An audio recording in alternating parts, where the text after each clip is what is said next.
Rama memutuskan untuk pulang ke desanya setelah 6 tahun hidup di kota.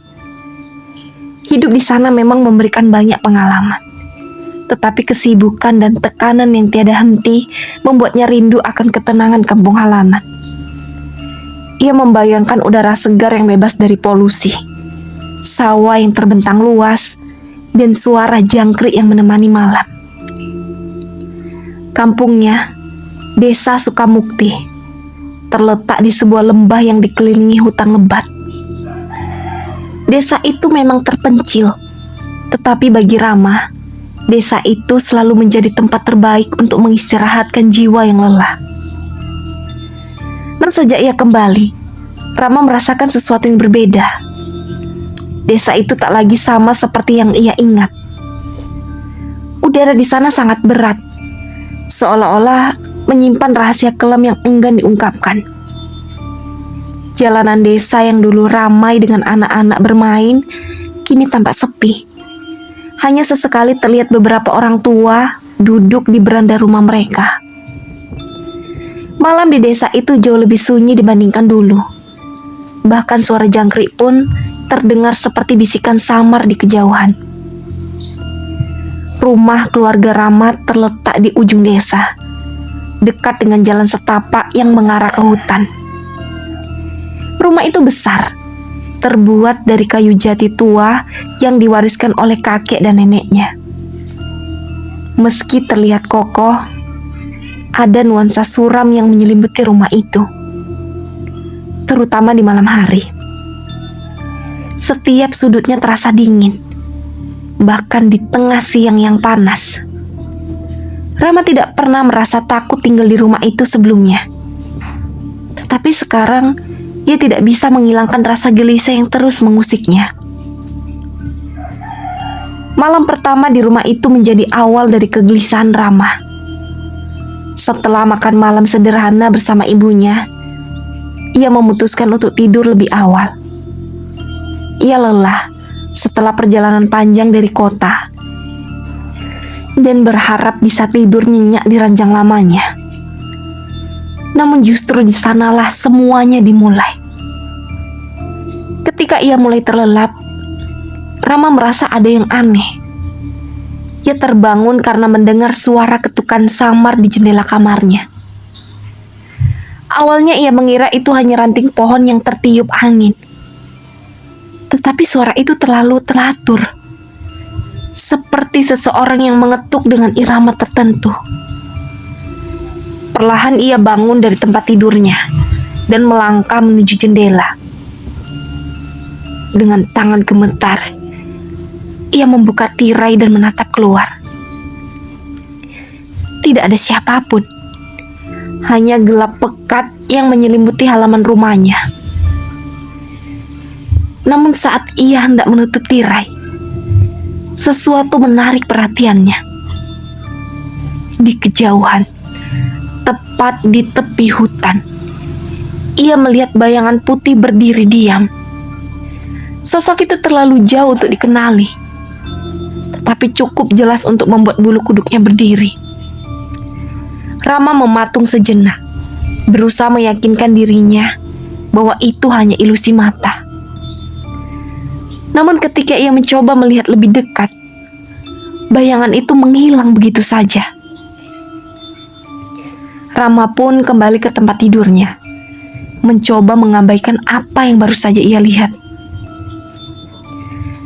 Namun malam itu tidak bisa tidur lagi. Setiap kali ia memejamkan mata, bayangan putih itu kembali menghantui pikirannya. Tibalah keesokan harinya. Rama pun menceritakan apa yang ia alami kepada ibunya. Namun ibunya hanya tersenyum tipis dan berkata,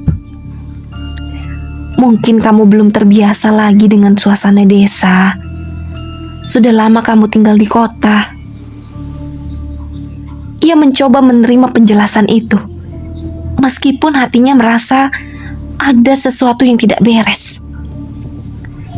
Hari-hari berikutnya, kegelisahan Rama semakin menjadi-jadi. Setiap malam ia merasa ada sesuatu yang mengawasinya. Suara-suara aneh mulai terdengar di rumahnya, seperti langkah kaki di lantai kayu, pintu yang berderit sendiri, atau suara wanita yang tertawa lirih di kejauhan. Rama mencoba mengabaikan semua itu, tetapi rasa takutnya terus tumbuh. Puncaknya terjadi pada malam ketiga saat itu. Rama baru saja kembali dari rumah temannya, Dimas, yang tinggal di desa sebelah. Ia melewati jalan setapak yang membelah hutan kecil, jalur yang biasa ia lalui sejak kecil. Namun malam itu terasa berbeda. Udara terasa lebih dingin, dan suara hewan malam yang biasanya menemani langkahnya kini menghilang. Hanya ada keheningan yang mencekam. Di tengah perjalanan, Rama mulai merasa ada sesuatu yang mengikutinya. Langkah kaki yang awalnya ringan menjadi semakin berat, seolah-olah ada beban tak terlihat yang menekan tubuhnya. Suara dedaunan yang bergesekan terdengar seperti bisikan, membuatnya semakin gugup. Dia mencoba mempercepat langkah, tetapi suara langkah kaki lain terdengar mengikuti di belakangnya. Dengan hati-hati, ia menoleh ke belakang. Namun, tidak ada siapapun. Dan di ujung jalan, ia melihat sesuatu yang membuat darahnya berdesir. Sosok wanita berpakaian putih berdiri di antara pepohonan. Rambutnya panjang terurai, menutupi wajahnya. Meski tidak bergerak, kehadirannya memancarkan aura mengancam yang membuat Rama merasa sulit bernapas. "Siapa di sana?" seru Rama dengan suara gemetar. Tidak ada jawaban. Sosok itu terdiam, tetapi entah bagaimana, ia merasa sosok itu sedang menatapnya. Tanpa pikir panjang, Rama berbalik dan mulai berlari. Kakinya bergerak secepat mungkin, tetapi suara langkah itu tetap mengikutinya. Bahkan suara tawa lirih mulai terdengar, semakin dekat di telinganya. Rama hampir terjatuh ketika akhirnya ia melihat lampu rumahnya di kejauhan. Dengan sisa tenaga, ia berlari masuk ke dalam rumah dan menutup pintu rapat-rapat. Jantungnya berdegup kencang dan keringat dingin membasahi tubuhnya. Ia mengintip melalui celah pintu, berharap sosok itu tidak mengikutinya. Namun di luar, semuanya tampak tenang. Malam itu, Rama tidak bisa tidur. Ia duduk di ruang tamu dengan lampu menyala, mencoba menenangkan pikirannya. Namun rasa takutnya tidak hilang. Ia merasa bahwa sosok itu masih ada di luar sana, menunggu saat yang tepat untuk muncul kembali. Pagi itu, Rama terbangun dengan tubuh yang terasa lelah, seolah-olah ia telah berlari sepanjang malam. Mimpi buruk tentang sosok wanita berpakaian putih masih membayanginya. Ia menatap langit-langit kamar kayu yang familiar, mencoba menenangkan pikirannya. Semoga itu hanya mimpi, gumamnya. Meskipun ia tahu, jauh di dalam hatinya, bahwa semua itu nyata. Ibunya sudah bangun dan sedang menyiapkan sarapan di dapur. Aroma nasi goreng dan teh manis memenuhi rumah, memberi rasa hangat di tengah kegelisahan yang masih melingkupi Rama. "Semalam kamu kenapa, Nak? Kelihatannya tidurmu gak nyenyak," tanya ibunya ketika Rama duduk di meja makan. Rama menggeleng pelan. "Cuma mimpi buruk, Bu. Mungkin aku butuh waktu untuk menyesuaikan diri lagi di desa." Ibunya tersenyum tipis, tetapi ada raut kekhawatiran di wajahnya. "Kalau ada apa-apa, bilang ke ibu ya." Rama mengangguk. Meski ia ragu untuk menceritakan semuanya, ia tidak ingin membuat ibunya khawatir, apalagi menimbulkan prasangka buruk tentang sesuatu yang mungkin hanyalah imajinasinya. Setelah sarapan, Rama memutuskan untuk keluar rumah dan berkeliling desa. Ia berharap suasana pagi yang cerah bisa menghapus kegelisahan di hatinya. Sepanjang jalan, ia menyapa beberapa tetangga yang dikenalnya sejak kecil. Namun ia menyadari sesuatu yang aneh. Banyak dari mereka yang tampak menghindarinya. Hanya ada sapaan singkat dan tatapan mereka penuh kehati-hatian. Di ujung desa, ia bertemu Dimas, teman masa kecilnya. Dimas adalah satu-satunya orang yang terlihat senang dengan kepulangan Rama. Mereka duduk di bawah pohon besar dekat lapangan desa, berbincang tentang masa kecil mereka. Namun, ketika Rama mulai menceritakan apa yang ia alami di malam-malam sebelumnya, raut wajah Dimas berubah. "Kamu yakin melihat itu?" tanya Dimas dengan nada serius. Rama mengangguk. "Aku gak yakin apa itu nyata atau cuma halusinasi. Tapi rasanya sangat nyata, Mas." Dimas menghela nafas panjang. "Di desa ini ada cerita yang mungkin kamu perlu tahu, Ram. Tapi aku gak yakin kamu siap dengar." Rama menatap temannya dengan alis terangkat. "Apa maksudmu?" Dimas terdiam sejenak sebelum melanjutkan. "Ada legenda di desa ini tentang seorang wanita bernama Sari. Dia meninggal tragis bertahun-tahun lalu di sekitar jalan yang sering kamu lalui malam-malam itu. Katanya arwahnya sering muncul, terutama kepada mereka yang berjalan sendirian di malam hari.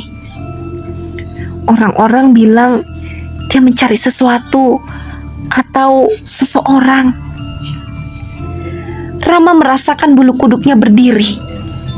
Ia mencoba menepis cerita itu sebagai tahayul belaka, tetapi sulit baginya untuk mengabaikan apa yang ia alami.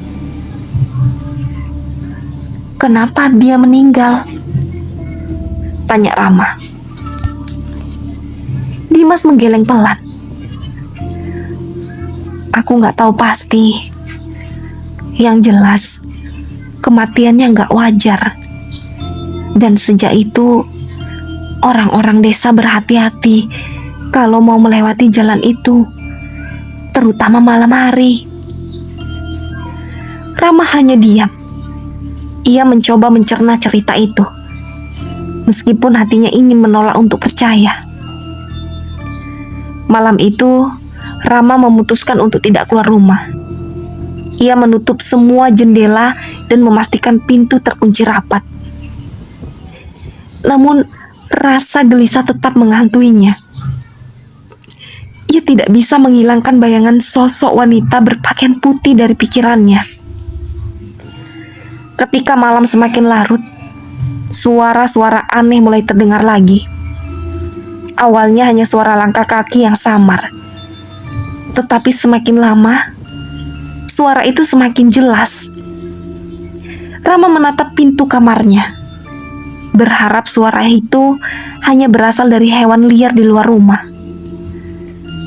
Namun ketika suara ketukan terdengar di jendela kamarnya, ia tidak bisa lagi mengabaikannya. Dengan tubuh gemetar, Rama berdiri dan berjalan perlahan menuju jendela. Ia membuka tirai sedikit, berharap tidak ada apa-apa di luar. Namun apa yang dilihatnya membuat darahnya membeku. Sosok wanita berpakaian putih berdiri tepat di luar jendela. Wajahnya tertutup rambut panjang. Sosok itu tidak bergerak, hanya berdiam diri. Tetapi kehadirannya membuat udara di sekitar menjadi dingin. Rama mundur perlahan, mencoba menahan nafas agar tidak mengeluarkan suara.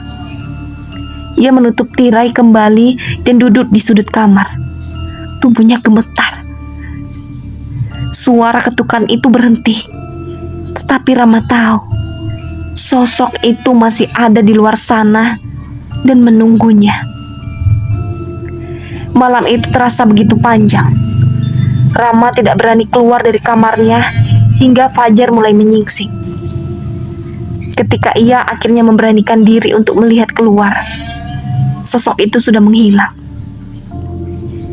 Namun di tanah di bawah jendelanya, ia melihat jejak kaki yang samar, seolah-olah ada seseorang yang benar-benar berdiri di sana malam hari. Gangguan itu adalah pertemuan pertama Rama dengan sesuatu yang akan mengubah hidupnya selamanya. Di titik itu, ia tahu apapun yang terjadi, sosok itu tidak akan membiarkannya pergi begitu saja. Hari-hari setelah pertemuan pertama dengan sosok wanita yang berpakaian putih itu menjadi mimpi buruk bagi Rama. Ia merasa seperti sedang diawasi, bahkan di siang hari yang cerah. Ketakutannya semakin besar setiap kali malam tiba. Tetapi ia mencoba bertahan, meyakinkan dirinya bahwa semua itu hanyalah permainan pikirannya. Namun apa yang dialaminya tidak pernah berhenti. Gangguan itu semakin sering terjadi. Seolah-olah sosok itu sedang mencoba mengusiknya hingga batas kewarasannya. Setiap malam, ada saja kejadian aneh yang membuat Rama tidak bisa tidur. Ketukan di jendela, suara langkah kaki di atas atap, atau desahan lirih yang terdengar dari pojok kamarnya. Bahkan terkadang, ia merasa seperti ada seseorang yang duduk di tepi ranjangnya. Suatu malam, Rama memutuskan untuk tidak tidur. Ia duduk di ruang tamu dengan semua lampu rumah menyala, berharap cahaya bisa melindunginya. Namun ketakutan justru menghampirinya dengan cara yang lain. Saat jam menunjukkan pukul 2 dini hari, lampu di ruang tamu tiba-tiba berkedip-kedip. Suara detik jam dinding terdengar semakin keras, seperti menekan pikirannya. Saat itulah ia mendengar suara yang membuat jantungnya hampir berhenti. Suara tawa lirih, samar, tetapi cukup jelas untuk membuat bulu kuduknya berdiri. Suara itu tidak berasal dari luar, melainkan dari dalam rumah. Tepatnya dari arah dapur. Rama berdiri perlahan, mencoba mengatur nafasnya. Ia menggenggam pisau dapur yang sebelumnya sudah ia siapkan, lalu melangkah menuju sumber suara. Langkah kakinya terasa berat, seolah-olah ada sesuatu yang menghalanginya. Ketika ia mencapai dapur, suara itu tiba-tiba berhenti. Ia melihat sekeliling, memastikan tidak ada apa-apa. Tetapi ketika ia berbalik untuk kembali ke ruang tamu, ia kembali melihatnya. Sosok itu berdiri di ujung lorong rumah. Rambutnya yang panjang menutupi sebagian besar wajahnya. Kali ini, Rama bisa melihatnya lebih jelas. Wajah wanita itu pucat, matanya merah menyala, dan mulutnya mengeluarkan senyum yang tidak wajar. Rama menjatuhkan pisaunya dan mundur dengan panik. Namun sebelum ia bisa melarikan diri, sosok itu menghilang begitu saja, meninggalkan suara tawa yang menggema di seluruh rumah. Rama berlari ke kamarnya dan mengunci pintu. Tubuhnya gemetar ketakutan. Keesokan paginya, Rama memutuskan untuk menceritakan semuanya kepada ibunya. Ia berharap ibunya memiliki jawaban atas kejadian aneh yang terus mengganggunya. Namun, respon ibunya justru membuat Rama semakin bingung. Sudah ibu bilang, jangan terlalu sering keluar malam. Di desa ini, ada hal-hal yang lebih baik tidak kamu ganggu, kata ibunya dengan nada serius. Rama menatap ibunya dengan bingung. Apa maksud ibu? Kenapa sosok itu terus menggangguku? Ibunya tidak langsung menjawab. Ia menghela nafas panjang, lalu berkata, ada banyak cerita di desa ini, Rama. Salah satunya tentang jalan yang sering kamu lewati itu. Dulu di sana pernah terjadi sesuatu yang buruk, dan banyak orang percaya bahwa tempat itu dikutuk. Rama semakin bingung. Ia mencoba mendesak ibunya untuk bercerita lebih banyak, tetapi ibunya hanya berkata, kalau kamu benar-benar ingin tahu, bicaralah dengan Pak Wiryo. Dia tetua desa dan tahu banyak tentang apa yang terjadi di sini. Dan hari itu juga, Rama menemui Pak Wiryo. Pria tua itu tinggal di sebuah rumah kecil di pinggir desa, dikelilingi oleh pohon-pohon besar. Pak Wiryo menyambut Rama dengan ramah, meskipun wajahnya menunjukkan ekspresi serius ketika Rama mulai menceritakan pengalamannya. Setelah mendengar cerita Rama, Pak Wiryo terdiam sejenak. Ia menghisap rokok lintingnya, lalu berkata, sosok yang kamu lihat itu bukan sembarangan arwah. Itu kuntilanak. Dan kalau dia sudah menunjukkan dirinya padamu, itu artinya dia ingin sesuatu darimu. Rama merasakan keringat dingin mengalir di pelipisnya. Apa yang dia inginkan, Pak? Pak Wiryo menggeleng pelan. Hanya dia yang tahu. Tapi biasanya arwah seperti itu muncul karena ada dendam atau urusan yang belum selesai. Kalau kamu mau selamat, kamu harus menemukan apa yang dia cari. Bagaimana caranya? Tanya Rama dengan suara gemetar. Cari tahu siapa dia. Arwah itu pasti punya hubungan dengan desa ini. Dan kematiannya mungkin tidak wajar. Kalau kamu bisa membantu menyelesaikan urusannya, mungkin dia akan pergi dengan sendirinya. Rama semakin terjebak dalam situasi yang tidak ia pahami. Namun ia tahu, ia tidak punya pilihan lain. Jika ia ingin hidup tenang, ia harus menemukan jawaban atas misteri ini. Malam itu, Rama mencoba mengikuti saran Pak Wiryo. Ia duduk di ruang tamu dengan sebuah lilin menyala di depannya. Pak Wiryo memberinya doa pendek yang harus ia bacakan untuk memanggil sosok itu. Meskipun takut, Rama merasa ini adalah satu-satunya cara untuk menemukan jawaban. Ketika doa itu selesai dibacakan, lilin tiba-tiba padam. Ruangan menjadi gelap gulita dan udara terasa dingin menusuk. Rama merasakan keberadaan sosok itu, meskipun ia tidak melihatnya. Tunjukkan dirimu, kata Rama dengan suara bergetar.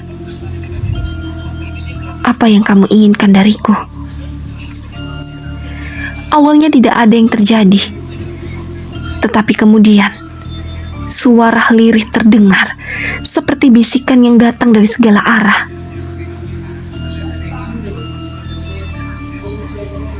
Rama mencoba mendengarkan lebih jelas, Tetapi suara itu menghilang, meninggalkan rumah dalam keheningan yang mencekam. Gangguan itu semakin membuat Rama yakin bahwa sosok itu memiliki dendam atau hubungan dengan dirinya. Tetapi apa? Dan mengapa dia menjadi targetnya? Pertanyaan-pertanyaan itu terus menghantui Rama, yang kini semakin merasa bahwa hidupnya tidak akan pernah sama lagi. Yang masih penasaran, lanjut ke part selanjutnya. Dan jangan lupa aktifkan tanda loncengnya dan subscribe. Assalamualaikum.